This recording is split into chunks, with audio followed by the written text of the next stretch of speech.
تشریف لاتے ہیں اپنے خیالات کا اظہار فرمانے کے لیے محترم جناب فضیلت الشیخ مولانا داؤد ارشد حافظہ اللہ تعالی تشریف لاتے ہیں۔ مولانا داؤد ارشد حافظہ اللہ تعالی۔ ان الحمد للہ نحمده ونستعینه ونستغفره ونعوذ باللہ من شرور انفسنا ومن سیئات اعمالنا،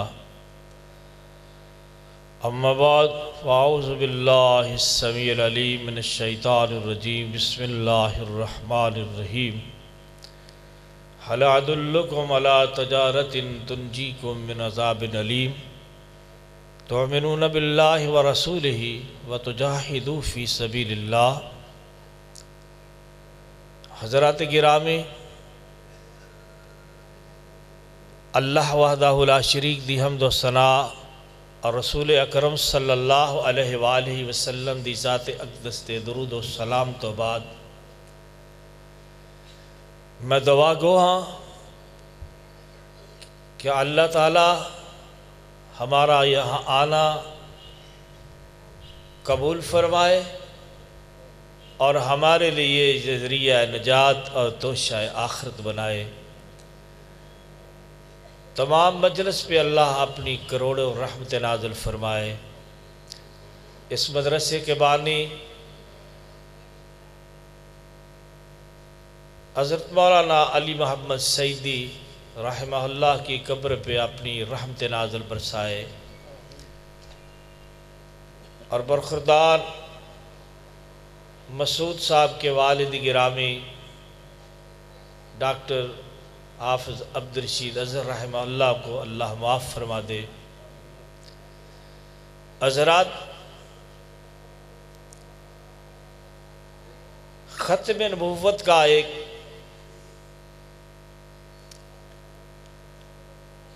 عام اور فاہم پہلو یہ بھی ہے، اور یہ بھی ختم نبوت کی ایک ضرورت ہے کہ رسول اکرم صلی اللہ علیہ وآلہ وسلم کی ذات اقدس کی اتباع انسان کو نجات کے لیے کافی ہے۔ ہم سب کی خواہش ہے کہ ہمیں جنت مل جائے، ہم سب جنت میں جانا چاہتے ہیں۔ تمام فرقے جنت کے لیے مارے مارے پھر رہے ہیں۔ ساری دنیا جنت میں چلی جائے، ہمیں کوئی اعتراض نہیں۔ کوئی پیر جیلانی کے کپڑے دھو کے چلا جائے، ہمیں کوئی اعتراض نہیں۔ کوئی حسین حسین کرتا چلے جائے، ہمیں کوئی اعتراض نہیں۔ کوئی مرزا قادیانی کے پیچھے لگ جائے، کوئی اس سے بھی بدتر کے پیچھے لگ جائے، ہمیں کیا اعتراض ہے؟ لیکن ہماری پسند جو ہے وہ محمد مصطفیٰ صلی اللہ علیہ وآلہ وسلم کی ذات گرامی ہے۔ یہ ہماری پسند ہے۔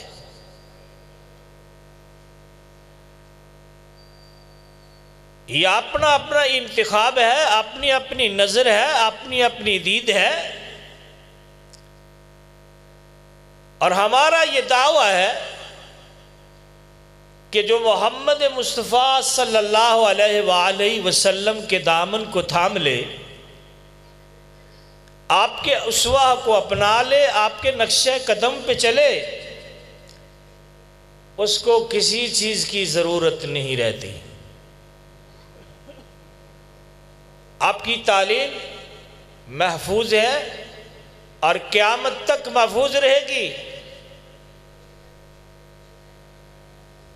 اس کی اصلاح کے لیے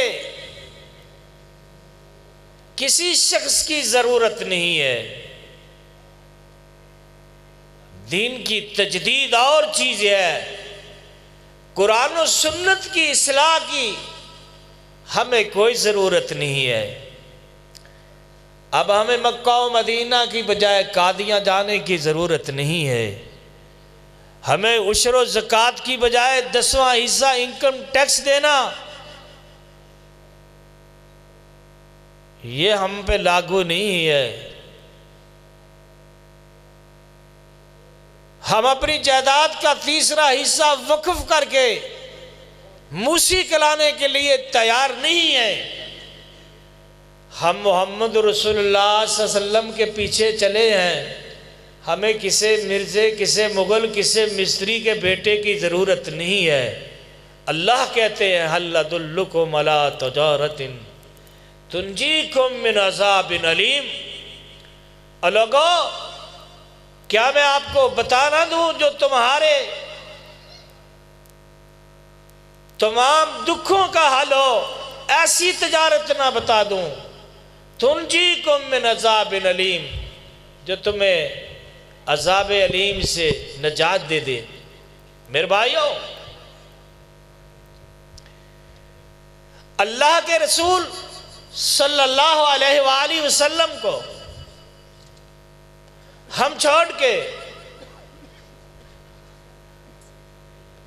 کسی اور کی شخصیت کو ہم جزو ایمان بنانے کے لیے قطعاً تیار نہیں ہیں۔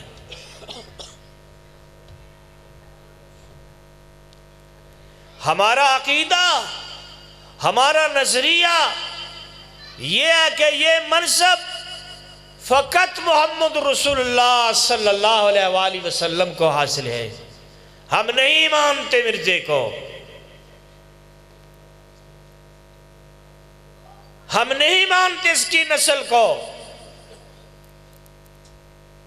کیوں؟ کائنات کا رب کہتا ہے تمہاری نجات کے لیے محمد رسول اللہ کی اتباع کافی ہے۔ اب ایک شخص کہتا ہے کہ نہیں جی رسول اللہ کے ساتھ اس کی بھی ضرورت ہے، تو وہ قرآن کی آیات کا منکر ہے۔ تمام آیات جو اتباع رسول پہ ہے، جو اتباع نبوی کے بعد جنت کی ضمانت دیتی ہیں، وہ قرآن کی ان تمام آیات کا مکذب ہے، ان آیات کا وہ منکر ہے، قرآن کی تعلیم کا منکر ہے، وہ حقیقت اسلام کا منکر ہے۔ گو وہ زبان سے یہ کہتا رہے میں مسلمان ہوں، میں کلمہ گو ہوں، میں کلمہ پڑھتا ہوں، میرے دل میں یہ ہے، میرے دل میں وہ ہے۔ ہم کہتے ہیں جس دل میں محمد رسول اللہ کی محبت ہو اور وہ سب سے زیادہ ہو۔ محبت ہم والدین سے کرتے ہیں، بیٹیوں سے کرتے ہیں، بیٹے سے کرتے ہیں، لیکن ہم احب نہیں کرتے۔ ایمان کا تقاضا ہے کہ محمد رسول اللہ صلی اللہ علیہ وسلم سے سب سے زیادہ محبت کی جائے۔ اس دل میں جو رسول اکرم صلی اللہ علیہ وسلم کے برابر کسی کو بھی جگہ دیتا ہے وہ قرآن کا منکر ہے۔ اور جس کا یہ عقیدہ ہو منم مسیح زما منم کلیم خدا منم محمد کے احمد کے مجتبی باشد، الگو میں ہی عیسیٰ، میں ہی موسیٰ، میں ہی محمد اور میں ہی احمد مصطفیٰ ہوں، اس کے کفر میں کوئی شک رہتا ہے؟ اور چلو ہم ان کو کیوں کہتے ہیں گستاخ ہیں؟ ہم کیوں کہتے ہیں کہ یہ بے ایمان ہیں؟ ہم اس لیے کہتے ہیں کہ کائنات کہ امام محمد رسول اللہ صلی اللہ علیہ وسلم کو ہم مصطفیٰ کہتے ہیں۔ کائنات کے رب نے مصطفیٰ کہا ہے۔ مصطفیٰ کہتے ہیں کسی چیز کو منتخب کرنا، کسی چیز سے انتخاب کرنا، چننا، جیسے ہم پھول چنتے ہیں، تربوز چنتے ہیں، خربوزہ چنتے ہیں، اس انتخاب کو مصطفیٰ بولا جاتا ہے۔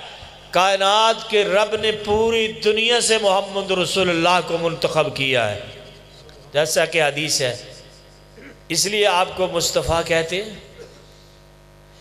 اب یہ کہتے ہیں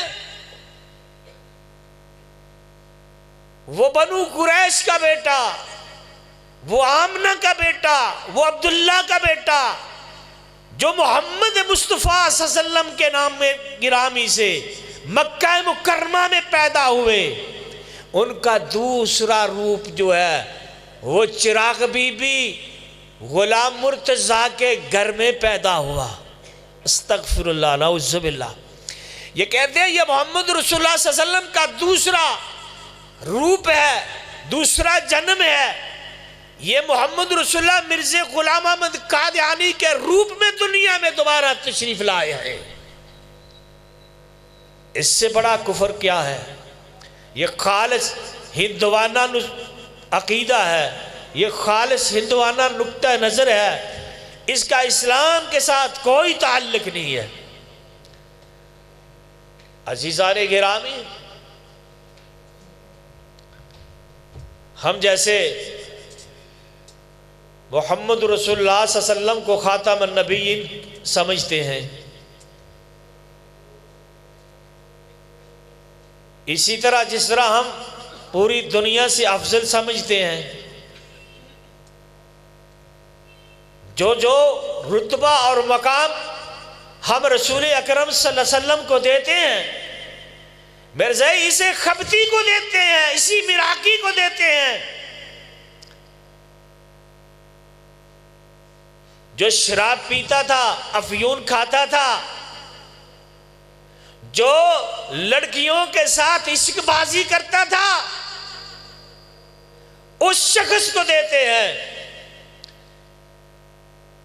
جو اپنی کھوئی ہوئی عزت کو بحال کرنا چاہتا تھا، کھوئی ہوئی جگیر کو واپس لینا چاہتا تھا، اور موت تک وہ اسے واپس نہ مل سکی. ہرقل کے دربار میں جب ابو سفیان پیش ہوئے تو بادشاہ وقت نے ابو سفیان سے پوچھا تھا کہ ان میں سے کوئی بادشاہ بھی ہوا ہے، کوئی سلطان بھی ہوا ہے؟ کہنے لگے جی نہیں. تو کہا ہاں یہ بات ہوئی نا، شاید یہ نبوت کا اعلان کر کے اپنی کھوئی ہوئی عزت کو، کھوئے وقار کو دوبارہ حاصل کرنا چاہتا ہو. مرزا اس کی آباء و اجداد یہاں پنجاب میں بہت رئیس تھے، لیکن جب حکومت انگریز آئی، بلکہ سکھوں کے دور میں ان پر زوال آ گیا، اور مرزا غلام احمد قادیانی ابتدا سے انتہا تک انتہائی غربت کی زندگی جو ہے وہ بسر ہوئی ہے. مرزائی جھوٹ بولتے ہیں کہ یہ اتنے دیہات کا مالک تھا، یہ چاند ایکڑ کا مالک تھا، چاند ایکڑ کا، 6-7 ایکڑ کا مالک تھا. اس سے زیادہ اس کی کوئی زرعی زمین نہیں تھی. حکومت انگریز کی طرف سے بلا شبہ اس خاندان کو 600 روپیہ وظیفہ ملتا تھا، لیکن اس میں کئی حصے دار تھے. مرزا غلام احمد قادیانی کے والد 4 بھائی تھے، 4 بھائیوں میں یہ برابر تقسیم ہوتا تھا. مرزا کے والد کو 150 روپیہ ملتا تھا. جب حکیم غلام مرتضیٰ فوت ہوا تو بیٹے کو پھر 80 روپے ملنے شروع ہوئی. 600 سے 80 روپے ہوئی، یعنی 80 روپے میں 4 خاندان پلتے تھے. اور جب مرزا کا بڑا بھائی فوت ہوا تو وہ پینشن بھی بند ہو گئی. اس نے ساری زندگی کوئی رزق حلال کمانے کے لیے تجارت نہیں کی، کوئی کاروبار نہیں کیا. چند سال وکیل کے آگے سیالکوٹ میں منشی ضرور رہا ہے، اور اس کی 15,000 روپے ماہانہ تنخواہ تھی. وکالت کا امتحان اس نے دیا، جس میں اپنی نالائکی کی وجہ سے یہ فیل ہو گیا تھا. عقل کا، علم کا ہر لحاظ سے یہ ناقص تھا. بس یہ چاہتا تھا مجھے وہی عزت مل جائے جو میرے ابو جداد کو تھی، ملی تھی، لیکن یہ اس کو حاصل نہ کر سکا. اس کے لیے اس نے کبھی مجدد کا ڈونگر چاہیا، کبھی مسیح کا ڈونگر چاہیا، اور کبھی نبوت کا ڈونگر چاہیا. یہ ساتھ ساتھ نبوت کا اعلان بھی کرتا ہے اور ساتھ ساتھ ختم نبوت کا اقرار بھی کرتا ہے، ساتھ ساتھ اپنے دعوے بھی کرتا ہے اور ساتھ ساتھ سے ان سے انکار بھی کرتا ہے۔ جب کوئی رئیس آدمی، جب کوئی سرمایہ دار آدمی، جب کوئی اثر رسوخ والا آدمی اس کے پاس جاتا تھا تو یہ اپنے دعووں سے مکر جاتا تھا، اور جب عام محفل ہوتی تھی تو پھر یہ بڑے لمبے چوڑے دعوے کرتا تھا۔ یہ دیکھیں، یہ دعویٰ نہیں اور یہ الزام تراشی نہیں، گرداسپور کی عدالت میں ایک جج کے سامنے اس نے لکھ کے دے دیا تھا، آئندہ میں کسی مخالف کے متعلق کوئی پیش گوئی نہیں کروں گا، ان کے متعلق کوئی الہام شائع نہیں کروں گا، میں یہ نہیں کروں گا، میں آئندہ مولوی محمد حسین بٹالوی کو کافر نہیں لکھوں گا۔ ایک جج کی معمولی سرزنش سے جو شخص اپنی پوری تعلیم کے خلاف دستخط کر دیتا ہے وہ کتنا بہادر ہوگا، وہ کتنا جواں مرد ہوگا۔ اور نالائق اتنا تھا، یہ شروع میں علماء امت کو بہت مناظرے کے چیلنج دیا کرتا تھا۔ جب مولانا محمد بشیر شاہ سوانی کے ساتھ اس کے پنجہ زمائی ہوئی، اس کے بعد پھر اس نے کسی مولوی کو مناظرے کا چیلنج نہیں دیا۔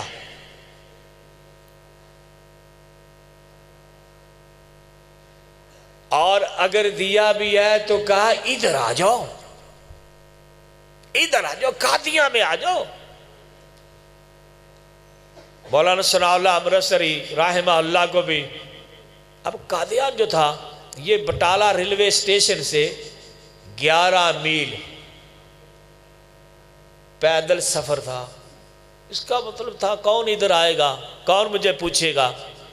تو مولانا ثناء اللہ امرتسری کو جب اس نے یہ بات کہی، چیلنج دیا، رمضان کا مہینہ تھا، عید گزارنے کے بعد 2-3 بعد حضرت قادیاں پہنچ گیا، کلو میں آپ کی دعوت کے مطابق اس وقت قادیان میں ہوں، آؤ بیٹھ کے بات کر لیتے ہیں۔ اسے ہمت نہیں ہوئی تھی۔ تو میرے بھائیوں، حقیقت یہ ہے،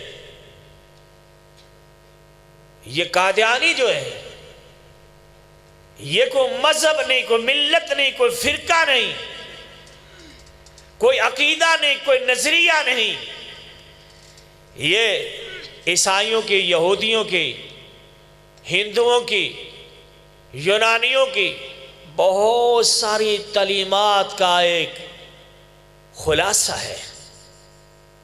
عام ہمارے لوگ یہ سمجھتے ہیں کہ یا یہ توحید پرست ہے، غلط فہمی کا آپ لوگ شکار ہیں۔ دنیا کا بدترین مشرک قادیانی ہے، یہ اللہ وحدہ لا شریک کی صفات کے منکر ہے۔ اللہ وحدہ لا شریک کی صفات کے منکر ہے۔ یہ نہ جنت کو مانتے ہیں نہ جہنم کو مانتے ہیں، یہ نہ عذاب قبر کے قائل ہیں اور نہ ہی یہ قرآن کے ظاہری معنی کے قائل ہیں۔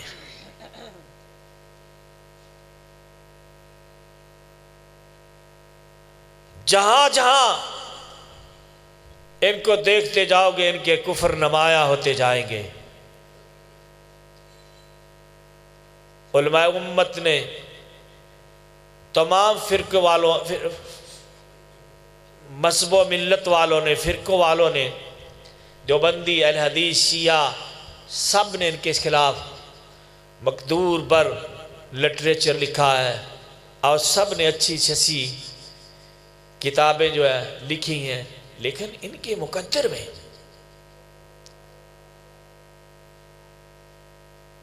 غالباً اسلام نہیں۔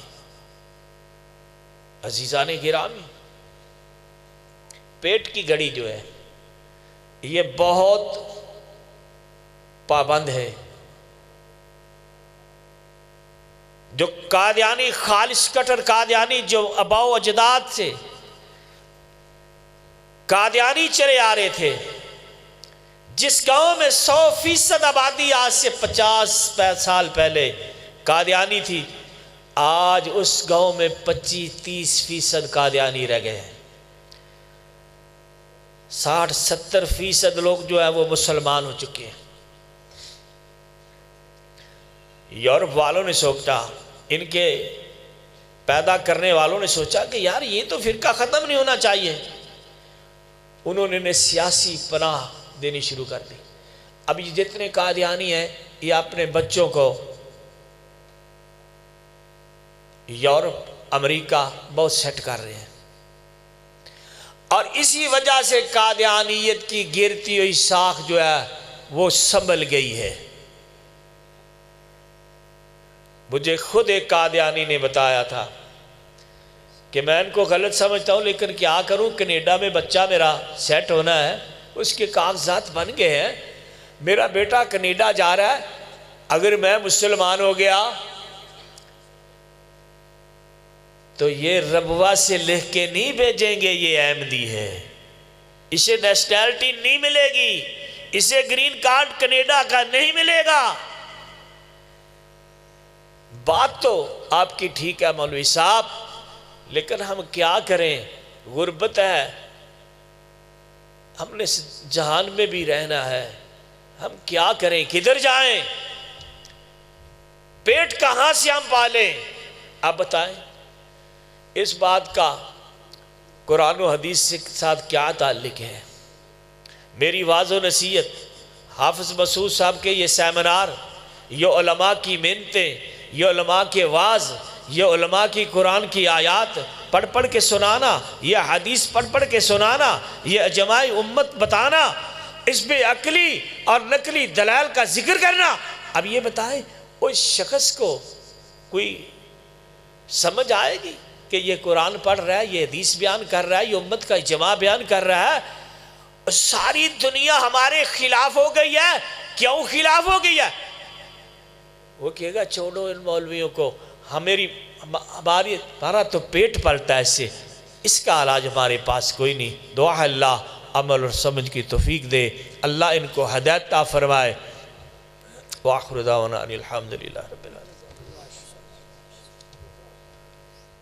یہ تھے فضیلت الشیخ حضرت مولانا داؤد ارشد حفظہ اللہ تعالی.